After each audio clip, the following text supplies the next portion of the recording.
Hello, everybody, and welcome to what is no longer Healing Through Poetry. There's been a bit of a rebrand, and it's now the Therapist Poetry Podcast. And today we're lucky to have Simon with us, who is a therapist who works with bereavement in his role in the hospice, and also has a private practice. Um, just going to hand it to you to introduce yourself a little bit, Simon. Yeah, hello, Ricky. Thanks a lot for having me. I'm happy to be here. Yeah. So I've kind of got two roles going on. I work a lot in a hospice, and that's a bereavement role. So I'm working with the relatives of bereaved relatives, but also people who are carers for someone with a terminal diagnosis, and people who've got a diagnosis themselves. So that's working a lot with bereavement in that area. That's a part-time role, so I've got a bit of time to do my own practice as well. And I've centered that on sort of a niche of walk and talk therapy, really, because I've always liked the idea of that. I always like walking, getting out in the outdoors.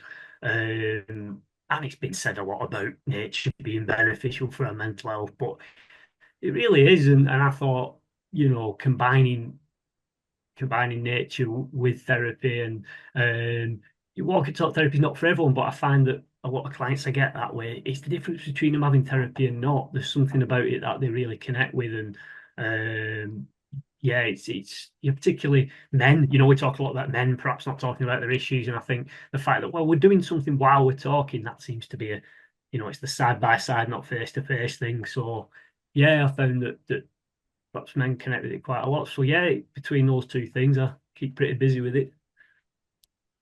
Yeah.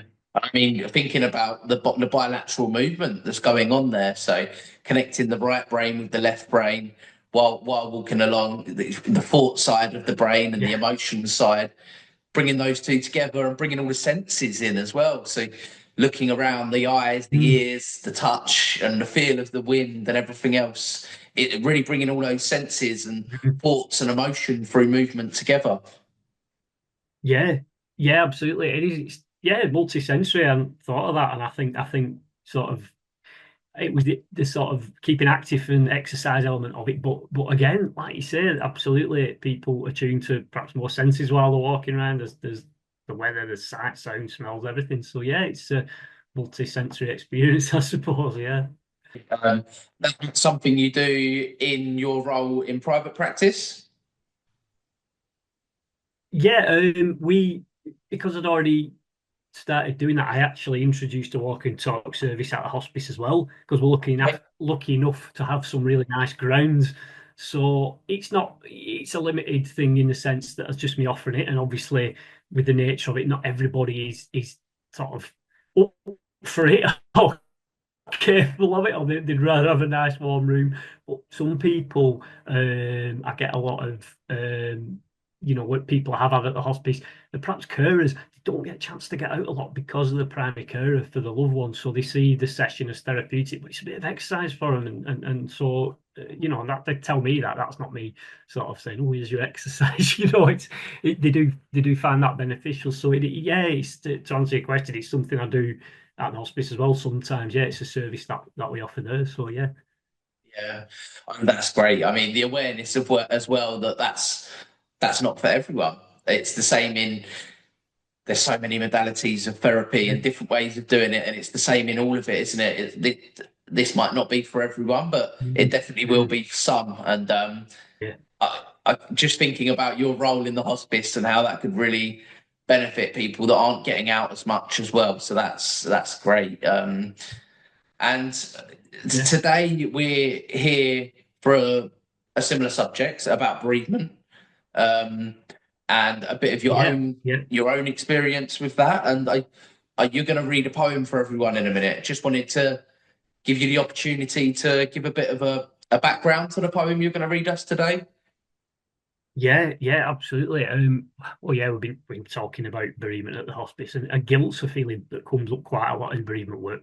What I do as a counsellor, it can be difficult to talk about. And so I wrote this poem about my own feelings of guilt surrounding the death of my own father. Uh, it was complicated because when he died, I was away on holiday. He was adamant that I went on this holiday And though he was living with cancer, he was independently living, and I'd made arrangements for a carer who was also a close personal friend. I knew them and I trusted them to look after him while I was away and check in on him. But it didn't stop me feeling guilty, and the people I talked to will testify to that. It doesn't matter what qualifiers you put on. It's pesky feelings of guilt, and they'll niggle. They will always, be there. So it didn't stop me feeling guilty. Um, Another dimension to this was just a twist of fate, really, that allowed me the chance to speak to him for one last time. I was on a cruise ship on holiday, and it was going to Spain, and it was docked at Barcelona on the day of the terrorist attack at Las Ramblas. So the captain had changed the course of the ship, so people had phone signals, so they could ring home and let the loved ones know they were okay. That included myself. So I called my dad, and that was the last time that I heard his voice. Um, so that was the added guilt of me feeling that I benefited from the suffering of other people as well. And this poem explores those mixture of feelings, those different guilts. The feelings of relief that you got to speak to your dads, and also all of the guilt that goes with it. But then there's the added guilt of the complex situation that happened in Barcelona as well. Yeah, Yeah. yeah, absolutely. That's it. And it's not it's just an observation of those feelings. This poem, and yeah, that's it, really. Yeah, absolutely. Looking forward to hearing your poem. And yeah, are you ready to share that with us now? Yeah, absolutely. Yeah. Yeah. Cool. Over to you, Simon. Okay. Yeah, this poem's called "Send Me a Postcard." I called you from the ship because they said that we could. It was good to hear your voice. I felt better telling you I was okay. In that room on the waves, with this banister made of wood. Did I know deep down that we'd never speak again? And did you know the same? Your affairs in order and filed away. Your brave face in place, showing us no pain. Later, I felt guilty for this chance to say goodbye. Because lives were lost that day. Not yours, though. Not just yet. In time, I'd be grateful, but I'd still keep asking why. I was sat in a cafe when he told me you were gone. Those guilty feelings flooded back, but this time they were different. News of death, news of tragedy. Now I was the one. Send me a postcard, you said. That card was never mailed. I sent an email with a picture though, because that way it was easier to send a message across the seas that you'd once sailed. Thank you very much, Simon, for sharing that. I can really hear a lot of different emotions in there for you, and I love the name. Send me a postcard with that as well, and the ocean and the waves. Was there something that they represented within that poem? Yeah, absolutely. My dad had a brief sort of career in his early life before he had me in the Merchant Navy, and it struck me that it was the same cruise line that he worked for in one form or another that I was on. And I just remember thinking he was on this sea at one point in his life. And I had that final conversation with him on that sea. So, I mean, the poem sort of alludes to that at the end, but it's not as that explicit apart from the last line. But I'm glad you asked because I found that quite poignant and fitting and all the rest of it. And that's another element of the emotions. Yeah, absolutely. That's the another dimension to the sea connection. The connection you said at the end. That's the word I was thinking a lot of. But that connection was a strong connection between you and your dad in that moment for you. That was a helpful connection. Yeah, I think it was helpful a lot afterwards. Like at the time, I don't think I got that. It's not like when I was having that call with him, oh, remembering that you did this. I think when I was processing my loss, and I think it just occurred to me that, oh yeah, I don't know, it's coincidence, but it's fitting that we'd had that connection with him in his past, before he had me, and me.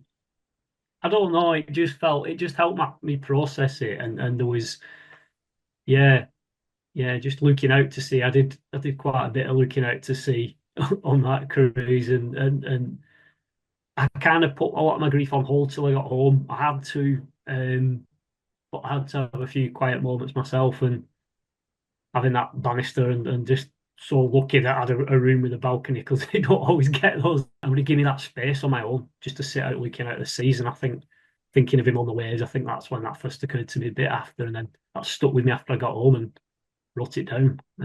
Yeah. Yeah, I mean, in counselling, we talk a lot about triggers, and the opposite of that is a glimmer, and that sounds a lot like a glimmer, that connection for you and your dad. Yeah, that's a really good. Yeah, that analogy, I've never really heard that, but yeah, you're absolutely right. Triggers, but glimmers, yeah, yeah, and those things we should cling to those glimmers, shouldn't we? And it's encouraging people to cling to those glimmers because we need those. They're like the rungs on the ladder to getting back, aren't they? And it's when we see those glimmers, we can't lose sight of them. No, that's a really good way of putting it. That, yeah. Thank you so much for coming on. I just wanted to give you the opportunity to say a little bit about poetry and how this poem's helped you. Yeah, well, I think I'd always liked writing, and in past life I've had jobs related to writing and editing, and I do a bit of like fiction writing, and I think it's an outlet for me in a lot of ways. It's creativity is an outlet and an escapism. I've had, you know, things, growing up, I've had my losses and issues, and having an escapism through literature has always been part of coping with that. And I think getting things down on paper, whether it's, I mean, we can speak a lot about journaling and things like that, but as I sometimes say to people, it loses its power a bit when you get it out of your head and get it down on paper. And I think doing this is part of following a bit of my own sort of ideas that I have, and I think, well, it did help me process my loss, and just sort of getting my feelings down on paper in this form, and absolutely, yeah. And I wrote some notes and journaled a bit about this when I got back, and then it was only, later that getting into poetic form, but just helps me process. And I think that's why creative therapy and arts therapy is such a thing, because people have noticed that connection in lots of art forms with therapy. So yeah, it's good. I mean, I couldn't agree more. Again, just like your bilateral movement that you were talking about earlier in the walk and talk, and it's that connection, right and left brain, getting your thoughts and Yeah, emotions together. Um, so yes, I thank you very much for coming on, Simon, and for sharing everything you have today. I just wanted to say that anyone who has any questions or comments for Simon, Simon has kindly volunteered to look at the YouTube channel. So if you've got any comments or any questions for Simon, please whack it in the YouTube channel. And Simon's going to take a look whenever he gets a chance over the next couple of days and reply to all of those comments. So, yeah, thank you very much for coming on today, Simon. It's been an absolute pleasure. no problem. And thanks for having me, Ricky, and I've really enjoyed it. And thanks again. Thank you. See you later.